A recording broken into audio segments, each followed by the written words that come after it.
Hello' গাইছ, কি খবৰ? আশা কৰোঁ সকলোৰে ভাল আছে। আৰু এইকেইদিন ইউটিউবত খুলিবই নোৱাৰা হৈছোঁ। গোটেই SSC GD ফাইনেল ৰিজাল্ট আজি আহিব, কালি আহিব, বা কি কবি, সদায় এটা এটা ভাইৰেল নটিচ হৈ থাকে আৰু ভাবিলোঁ আজি ময়ো এটামান ভিডিঅ'কে দি দিওঁ কি।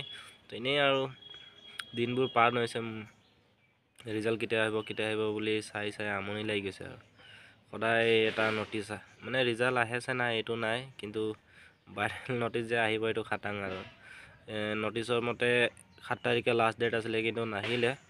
আকৌ ডেটটো পিছুৱাই আকৌ 10 তাৰিখে এটা নটিচ আহিছিলে, ফাইনেল মানে ৰিজাল্টটো দিবই আৰু টাইমটো দিয়া নাছিলে, কিন্তু 10 তাৰিখে যে ৰিজাল্ট আহিব বুলি কৈছিলে, কিন্তু 10 তাৰিখে নাহিল আৰু আজি পাৰ হৈ গ'ল 10 তাৰিখো।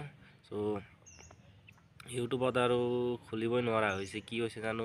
গোটেই ফাইনেল ৰিজাল্ট ধেৰ আৰু তাতে আৰু কাট অফ কিমান কি কথা ভাই, মানে নিজকে ভয় লগা হৈছে আৰু কেতিয়া আহি যাব ৰিজাল্ট, মানে কোনো গম নাপায় আৰু এনেই ইউটিউবত আৰু যি টি ৰিজাল্ট কৈ ধেৰ ভিডিঅ' পাই আছোঁ, কি ক'ম আৰু।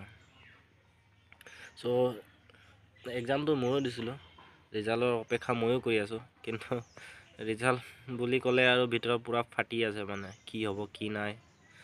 আৰু এই কাট অফে কিমান যাব, ইমান নম্বৰ পালে, 5, 6, 7 পালে চিলেকশ্যন হৈ যাব বুলি কয়, কিন্তু যোনে এক্সাম দিয়ে তাৰহে গম পায় কেনেকুৱা লাগে। কি ক'ম আৰু, এইবোৰে টাইম পাছ কৰি দিছোঁ আৰু।